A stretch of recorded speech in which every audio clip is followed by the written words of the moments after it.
नमस्कार। आज हम आपके मानव भूगोल का टॉपिक है स्थानांतरित कृषि के बारे में पढ़ेंगे। हम मानव की जो प्रारंभिक आर्थिक गतिविधियों के बारे में पढ़ रहे थे। पिछले लेक्चर में हमने पढ़ा था आखेट तथा भोजन एकत्रीकरण के बारे में। उसी श्रृंखला में अगला जो आर्थिक क्रिया है वो है स्थानांतरित कृषि, यानी कृषि का आदिम स्वरूप किस प्रकार का था और वर्तमान में इसकी क्या स्थिति है, इसके बारे में हम अध्ययन करेंगे। स्थानांतरित कृषि, सबसे पहले बात करते हैं स्थानांतरित कृषि किसे कहा जाता है।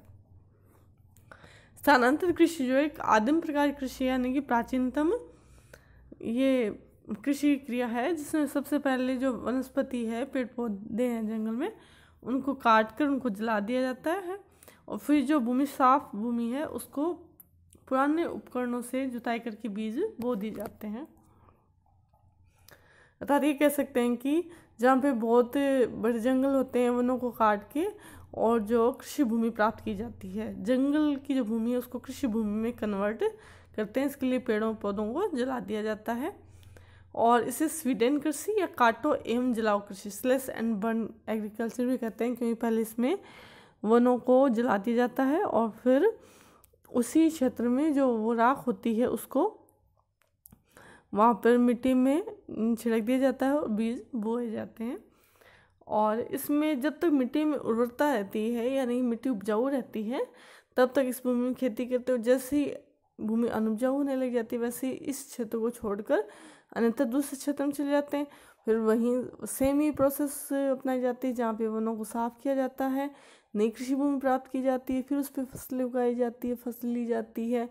कुछ साल में जैसे वो अनुपजाऊ हो जाती है उसको छोड़कर अगली जो भूमि है उस पर चले जाते हैं, या अगली जो भूमि है वहाँ पे पेड़ पौधों को जलाकर नई कृषि भूमि प्राप्त की जाती है। तो ये प्रक्रिया इसमें क्या है, लगातार चलती रहती है। अब हम देखते हैं स्थानांतरित कृषि के क्षेत्र की वर्तमान में स्थानांतरित कृषि किन किन क्षेत्रों में की जाती है। स्थानांतरित कृषि मुख्य रूप से हम देखते हैं कि उष्णकटिबंध के जो इलाके हैं उनमें वनों को काट कर की जाती है। उष्णकटिबंध में ये विशेष तौर पर प्रचलित है। उसकी वजह ये है कि ये जो कृषि है मुख्य रूप से वन भूमि में की जाती है जहाँ पे पेड़ पौधे उगे हुए होते हैं, और जो शीत भूमि है वहाँ या शीतोष्ण जो क्षेत्र हैं वहाँ पे इस प्रकार से वनस्पति का विकास नहीं होता। तो ये केवल उष्णकटिबंध जहाँ पे जंगलों का विकास होता है वहीं पर ये कृषि की जाती है। और वर्तमान में इसके जो प्रमुख क्षेत्र है वो निम्नलिखित हैं। फर्स्ट है मध्य अफ्रीका, यानी कि अफ्रीका मध्यवर्ती भाग, भूमध्य रेखा का जो अफ्रीका की मध्य से होकर निकलती है उसका जो आसपास का एरिया, ये इस कृषि का सबसे बड़ा क्षेत्र है मध्य अफ्रीका वाला, जिसमें अंगोला, गिनी, घाना, नाइजीरिया, कांगो, जाम्बिया यानी ये देश है जहाँ पे ये कृषि की जाती है। जो कांगो बेसिन जो है वो इसका प्रमुख क्षेत्र है। अगला है दक्षिण पूर्वी एशिया, यानी एशिया का दक्षिण पूर्वी भाग। इसमें आता है भारत का उत्तर पूर्वी भाग। उत्तर पूर्व में जो भारत के राज्य स्थित है वहाँ पर म्यांमार में, वियतनाम, मलेशिया, लाओस, ये जो देश हैं दक्षिण पूर्व एशिया के, यहाँ पे भी ये कृषि की जाती है। अगला है दक्षिण पूर्वी अमेरिका एवं मध्य अमेरिका। दक्षिण अमेरिका में इस कृषि का प्रमुख क्षेत्र है अमेजन बेसिन, यानी अमेजन नदी का जो प्रवाह क्षेत्र जो है वो संपूर्ण जो क्षेत्र है वो क्या भूमध्य रेखा के समीपी क्षेत्र है। वनस्पति का बहुत अधिक विकास है, उष्णकटिबंधीय वन सदाबहार वनों का क्षेत्र है। तो यहाँ पे भी जनजातियाँ रहती है और ये कृषि करती है।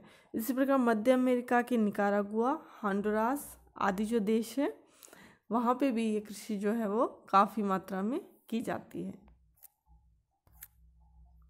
अब हम देखते हैं इस कृषि की विशेषताएं कि स्थानांतरित कृषि की क्या क्या विशेषताएं होती है। जब फर्स्ट इसमें है कि वर्तमान में जो कृषि का स्वरूप है उसमें फसलों का रोटेशन होता है, यानी फसल चक्रण किया जाता है।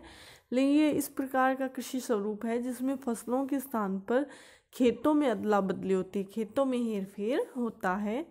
और यहाँ पे खेतों का जो औसत आकार है 0.5 से 1.5 हेक्टेयर तक होता है। इसमें एक साथ कई फसलें उगाई जाती हैं और इनमें कुछ जड़ों वाली फसलें भी होती हैं। और इसमें जो तकनीकी है वो न्यूनतम, यानी औजार जो न्यूनतम है, जैसे कुल्हाड़ी है, हंसिया है, इस प्रकार से न्यूनतम जो है तकनीकी का प्रयोग होता है।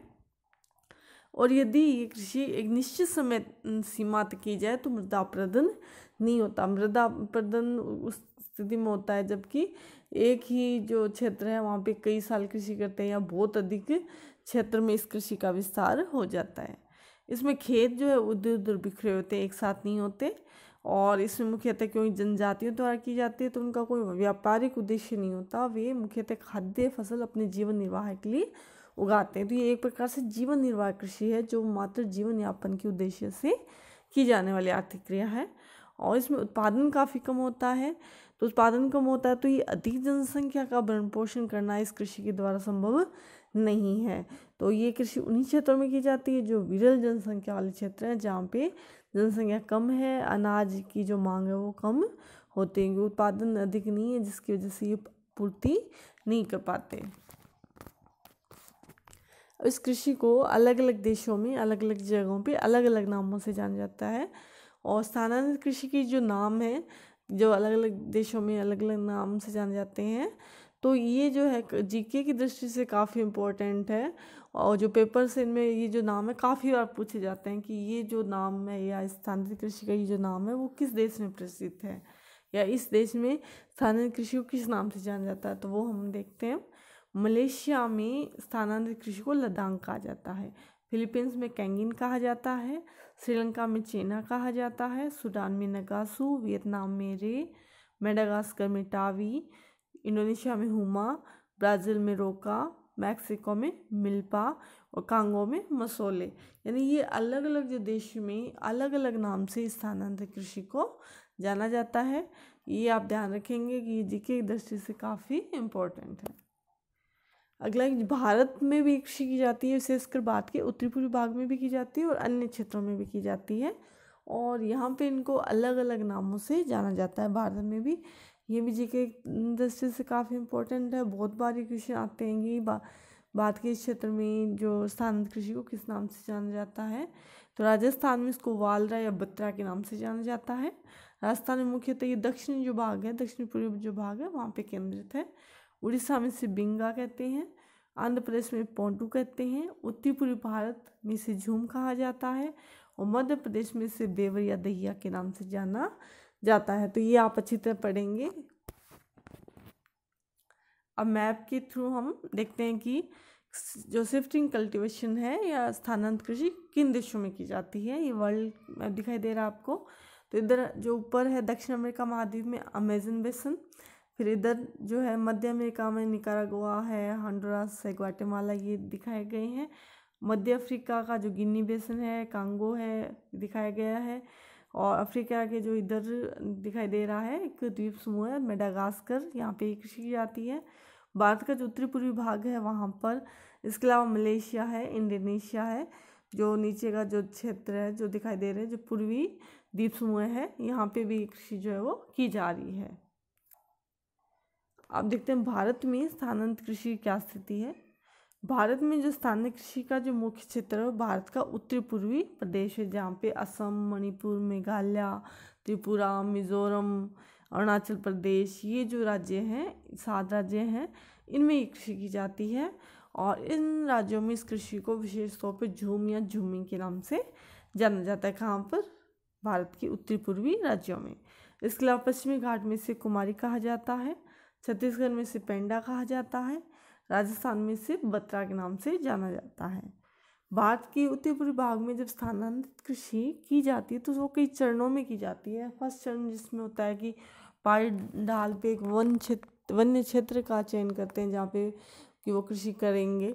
तो उसके बाद उस क्षेत्र का जब चयन कर लिया जाता है तो उसके बाद में वहाँ पे जो वन होते हैं उनको वो काट कर जला देते हैं। उसके बाद वे अपने जो धार्मिक अनुष्ठान करते हैं, बलि देते हैं, जो उनकी परंपराएं हैं। और उसके बाद फिर ये सब करने के बाद में फिर जो भी वनों को जलाने से जो राख उत्पन्न होती है, मिलती है, उसको उस क्षेत्र में उस जो कृषि का जो क्षेत्र है मान लो, या फिर जो खेत जो नया तैयार किया जाता है उसमें छिड़का जाता है। उसके बाद जो पुराने उपकरण होते हैं उनके द्वारा भी ज़मीन को खोदकर बीज बोते हैं, खरपतवार को साफ करते हैं।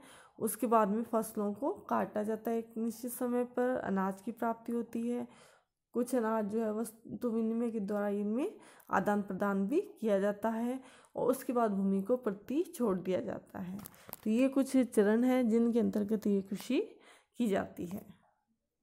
ये भारत में जो स्थानांतरित कृषि है उसका क्षेत्र दिखाया गया है। विशेष तौर पे इसमें जो दिखाया गया वो है भारत का उत्तरी पूर्वी प्रदेश, जिनमें अरुणाचल प्रदेश, असम, नागालैंड, मणिपुर, मिजोरम, त्रिपुरा, मेघालय, ये राज्य जो स्पेशल हैं जहाँ पर विशेष तौर पर ये कृषि की जाती है। स्थानांतरित कृषि से होने वाली हानियाँ। स्थानांतरित कृषि से वनों का ह्रास होता है, क्योंकि स्थानांतरित कृषि में जब नई कृषि भूमि प्राप्त की जाती है तो एक काफ़ी बड़े क्षेत्र का जो जंगल है वो उसको जला दिया जाता है, तो वो नष्ट हो जाता है, तो वनों का ह्रास होता है इससे। और इस कृषि से मृदा अपरदन को बढ़ावा मिलता है, वो इसलिए कि ये कृषि उष्णकटिबंध में की जाती है। तो पेड़ों को काटने की वजह से क्या होता है, मिट्टी की जो जड़ें हैं, मिट्टी की जो परत है वो ढीली हो जाती है, प्लस उष्णकटिबंध में वर्षा अधिक होती है तो मृदा का अपरदन आसानी से हो जाता है। इस कृषि में उत्पादकता है वो भी काफ़ी कम होती है, जबकि ये कृषि काफ़ी लंबे क्षेत्र में या इसके लिए काफ़ी एरिया जो है जिसको वन विहीन कर दिया जाता है, जबकि उत्पादकता उससे काफ़ी कम होती है।